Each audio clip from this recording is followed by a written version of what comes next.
आप देख रहे हैं BHBC न्यूज।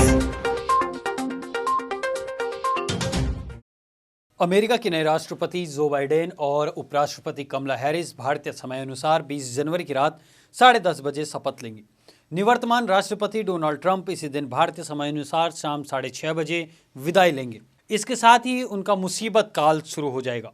संसद भवन पर हमले के लिए समर्थकों को उकसाने के बाद से ट्रंप की परेशानियां कम होने का नाम नहीं ले रही है। दरअसल अमेरिकी चुनाव में राष्ट्रपति डोनाल्ड ट्रंप की हार को अस्वीकार करने वाले उनके समर्थकों ने विरोध प्रदर्शन करते हुए कैपिटल बिल्डिंग पर ही धावा बोल दिया था। कैपिटल अमेरिका में सत्ता का केंद्र है, जहां अमेरिकी संसद की बैठकें होती हैं। ट्रंप समर्थकों ने अमेरिकी संसद भवन परिसर को युद्ध के मैदान में तब्दील कर दिया। वहां सुरक्षाकर्मियों और प्रदर्शनकारियों के बीच हिंसक झड़पें हुई।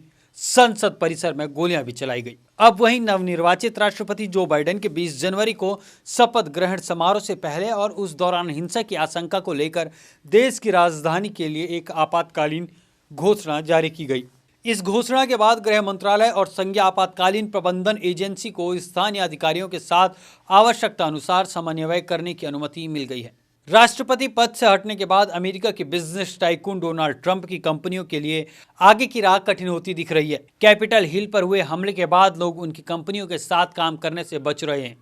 सिग्नेचर बैंक ने ट्रंप के पर्सनल अकाउंट को बंद करना शुरू कर दिया। वहीं कैपिटल हिल की घटना से ट्रंप की प्रॉपर्टीज पर भी खतरा पैदा हो गया है। इनमें सबसे ऊपर वाशिंगटन डीसी के पूर्व डाकघर के ऊपर बना उनका होटल है। यह वही होटल है जहां ट्रंप के साथ बिजनेस करने के लिए विदेशी सरकारें रूम बुक करवाती थी और यहां पर इवेंट का आयोजन करवाती थी। लेकिन अब पद से हटने के बाद बिजनेस पर भी खतरा मंडराने लगा है। कॉरपोरेट ट्रंप से नाता तोड़ते जा रहे हैं। आशंका है कि ट्रंप के बिजनेस एम्पायर के सामने पूंजी संकट खड़ा हो जाएगा। ड्यूस बैंक ट्रंप की कंपनी को लाखों डॉलर लोन देता आया है। बैंक ने पिछले हफ्ते सारे नाते तोड़ दिए।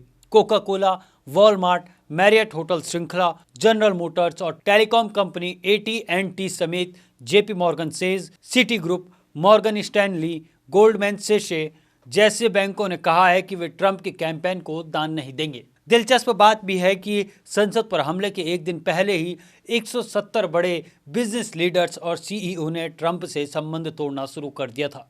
हिंसा के बाद कई कंपनियों ने डोनाल्ड ट्रंप से संबंध तोड़ दिए हैं और इसमें प्रोफेशनल गोल्फर्स एसोसिएशन ने दूरी बना ली है। अब PGA अमेरिका ने फैसला किया है कि न्यू जर्सी स्थित ट्रंप के गोल्फ कोर्स में चैंपियनशिप का आयोजन नहीं करेगी। वहीं अगर भारत की बात की जाए तो डोनाल्ड ट्रंप का बिजनेस भारत में भी है और उन्होंने मुंबई के अलावा पुणे में ट्रंप टावर बनाए हैं। पुणे स्थित टावर को पंचशील डेवलपर्स ने बनाया है और 23 मंजिला टावर देश में पहला इको फ्रेंडली बिल्डिंग है।